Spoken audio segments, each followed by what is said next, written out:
Hello, everybody, and welcome back to It's Dangerous to Go Alone season number 38. I am Cater, and I am joined here today by DJam. Hello, hello, hello, and it's time for round two of the Preliminary. Yeah, that thing. You think after Yes. doing 38 seasons of this, I think I might know how to pronounce the brackets of my own tournament, but no, that doesn't get any easier with tournaments, trust me. Just name them like Bracket 1 and Bracket 2, and that way it'll be less confusing. I think I'll still find a way to stuff that up, trust me. Alright, well, we are going to be watching Imperfect Impudence versus Exuberant Electricity, and I bet that both of us are going to start messing up those names by the end of this set. On the side of Imperfect Impudence, we got Ego, Olmi, Space Seals, and Bluey. And I know Olmi, that's cool. I will say hi to them. Hello, Olmi. And then on the side of Exuberant Electricity, we got Candy, Rolo, Panda, and Gizmo. With a cool little butterfly next to their name. That's cute. Indeed. Oh, I'm just looking on the side of the electricity, and every single one of their members have got 5 weapons listed as they can play it, which is a decent list. Yeah, But it's very nice. it's what's interesting because obviously you got a lot of picks to choose from, but generally, as the saying goes, you're a Jack of all trades, master of none. There was yes, that's the saying, but I feel like there was something. There was a something to that sounded different. Anyway, I'm going into my head. What isn't going into my head is game 1 of today's set. We're going into Rainmaker, Scorch, Gorge, and let's see what these two teams bring to the battlefield. We all love Rainmaker, Scorch, Gorge. Alright, looks like on the side of Impudence, we got that Wiper deck as well as a tent coming out, so that's going to be a lot of fun to see, especially here on Rainmaker. We all know how much fun tent can be when you've got that giant shield. We've also got Tri-Neos on both sides, and ooh, the tent already down, unfortunately. We also have a ballpoint on the side of the electricity, going to give them a good amount of range there. Already, we got a nice double, looking to be a triple coming out here. Candy going absolutely bonkers with that. Oh, with that Ultra Stamp, and already we've got a wipeout. That is a play that we absolutely love to see. That means electricity is already able to break that first checkpoint. Gizmo here going to pull out the crab, but somehow only on the tent does not go down until they've managed to take out the Rainmaker too. So this push gonna get stalled out considerably, and this Wiper here also gonna look for a pick, and oh, I thought that person fell off the map for a second, but they didn't. So this push does not go past 59, but an explosive start for Exuberant Electricity right there. And Panda here is actually going to come in and keep the Rainmaker at this spot. So this position is going to be maintained for a little bit. Indeed, having that advantage, just to be able to keep that Rainmaker there. Great use of the Tricelosser there just to quickly get those flats in. Tactical again going to come out from Panda, which is going to give them lots of opportunities to quickly respawn if they do go down. Rainmaker, although, does get reset back to the center of the stage, which is going to halt the Impudence's push. But 2 players down is going to halt it even further as they're going to try and look to find any opportunities they can to get it.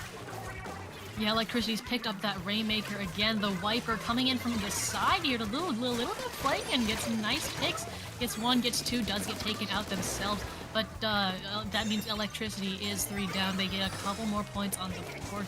But now it is the turn of Imperfect Impudence to pick up that Rainmaker. They've got the chance. They've got mid. They've got to watch out though for all the specialty. Ballpoint has that inkjet, and that is going to be dangerous.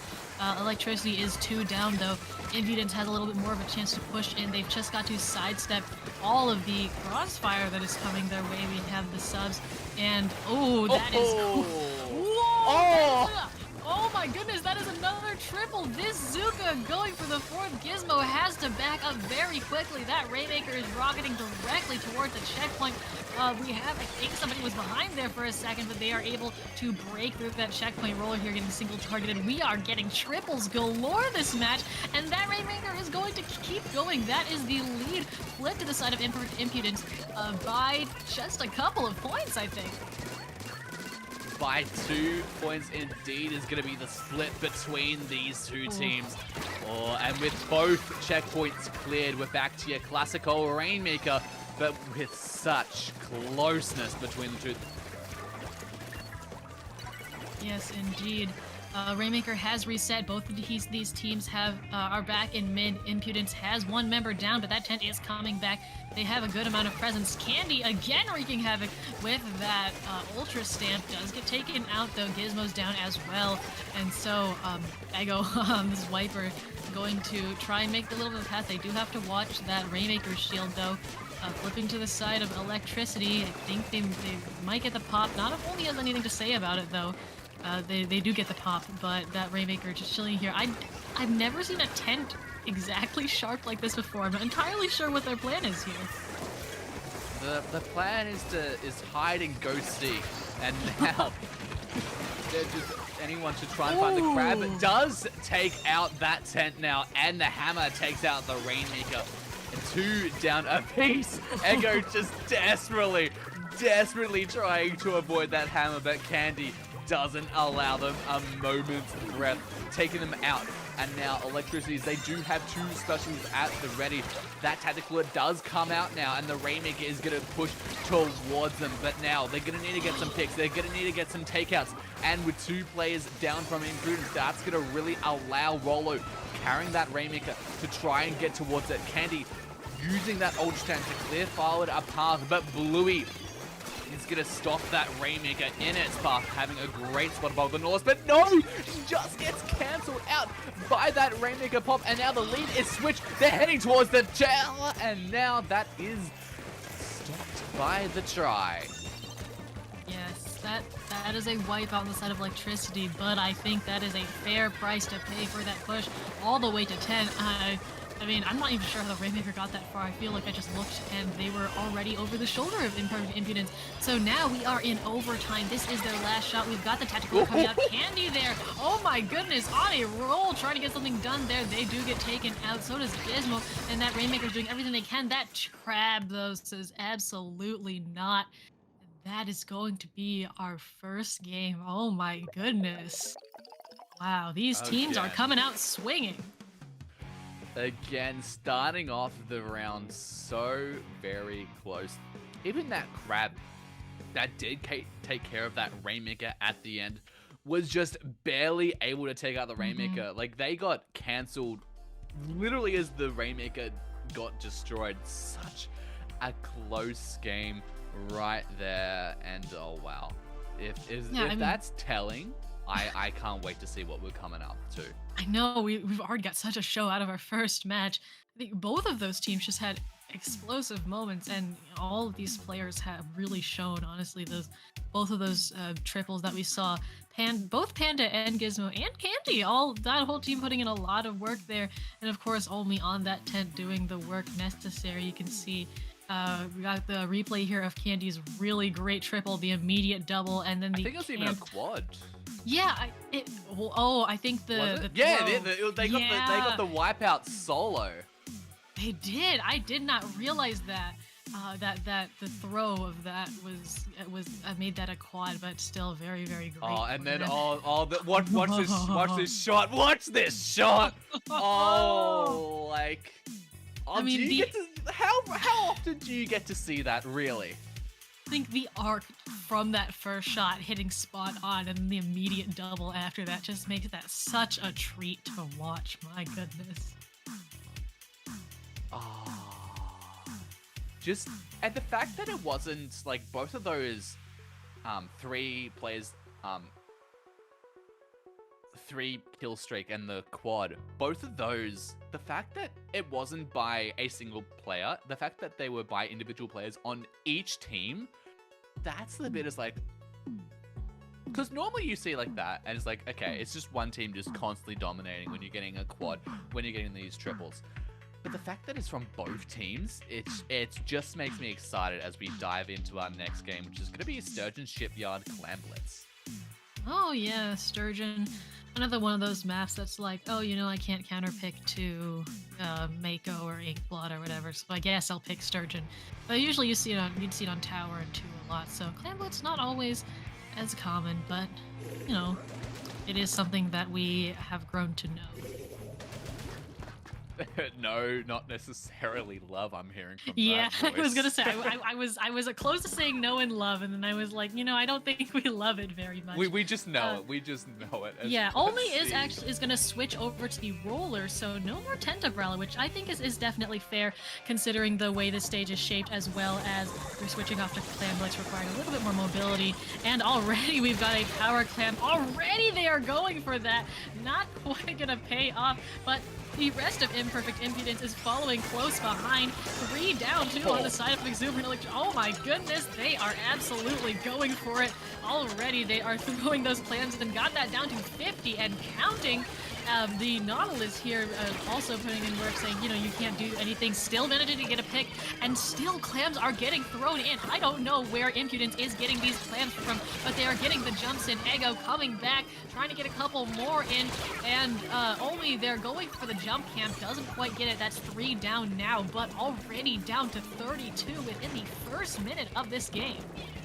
Giving a new meaning to going in strong and going in too hard, especially the fact that that's the start of the game where it's harder to find more clams. They don't spawn as frequently, but a trade between the 2 players there. But Ego gonna pick up the clams, and now 3 players are down on in Experiment Electricity as Ego, looking to find some more players, sees the jump, takes him out, and now looking to find even more clams and further their lead just that middle further.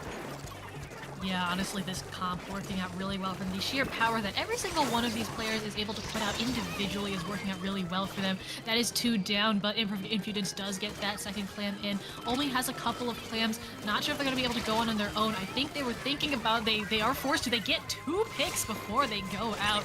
That is the power of the roller. Candy here on the wiper, as well as Rolo. Both of them getting the space mid back, trying to get it back, and Rolo's got in a position for the teammates to jump back as well. They have to watch out for these missiles though, and they have a couple of specials on their side. Ego here also looking for the pick against Panda. Their range winning out, but Candy going to dive in and say absolutely not. There is the hammer pick. I am loving how Candy has been using these hammers so well. It's incredible. No amount of range can stop a hammer when it's coming straight at you. As we're looking at the electricity, trying to make yet another push onto this map, but able to get stopped right there, and Gizmo with the triple right there. And they've got the crab also ready for them, trying to get that squid roll, but does get taken out by Bluey's Nautilus as they're just trying to find any opportunity they can to head into the base. And we do see that they have another crab yet at the ready, thanks to that tentacle is going to keep that special up and running. And now 3 specials are ready on the side of electricity, and Olmi just trying to stop here. Crab, come in again, not going to allow them, and going to take out space shields as well. And now electricity, they're looking to get their first push underway, but gets taken out, but then they get taken out. It's Take Out City as they're just trying to find any opportunity to get that clan.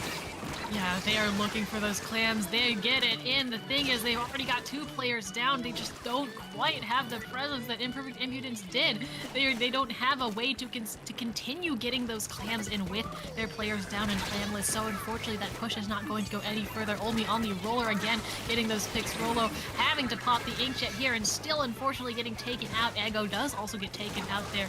Olmi looking to get a pick, but one of their teammates gets it before them, and this shape of Sturgeon Shipyard is really lending itself so well to Olmi's weapon pick there. 1 pick, looking for a second there. They might not quite get it, but they are pushing those members of Exuberant Electricity so far back right now. Space Seal's trying to shark, but you can't really shark with the attack cooler buff applied to you. And now Candy here does have that hammer at the ready that we've seen so many times against those picks, and we're going to see so many more, but does get taken out without letting a player go down themselves. And now Ego just trying to find them. They see people with the 10 missiles. He's going to displace those players, and now we're still just trying to find any opportunity. Seeing all the power clam does come out. They do get taken out by the inkjet, and now a wipeout. That's going to allow the electricity to get a lot of points onto the board if they can get the clams. We're seeing they have 20 clams in their economy now, and Rolo just trying to make lanes for them. And now we see the power clam comes out, the hammer comes out, the splats come down, and now this could be the moment that Electricity are be. looking for. The pick on Olmi, Rolo's getting everything in they can. There's another pick. Gizmo's able to get that in. We have the jump coming in, but Ego is here to clean it up. Ego gets taken out as well. We are 44 to 32 right now. Candy's doing everything they can, but they can't throw clams and Splat at the same time. That basket is going to close. Overtime is going to finish.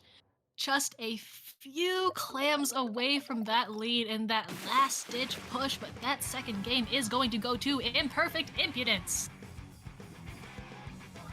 Ooh. What a My game. That was God. so close. Like they had so much momentum at the end. They had so many clams, but so many clams, just not enough though.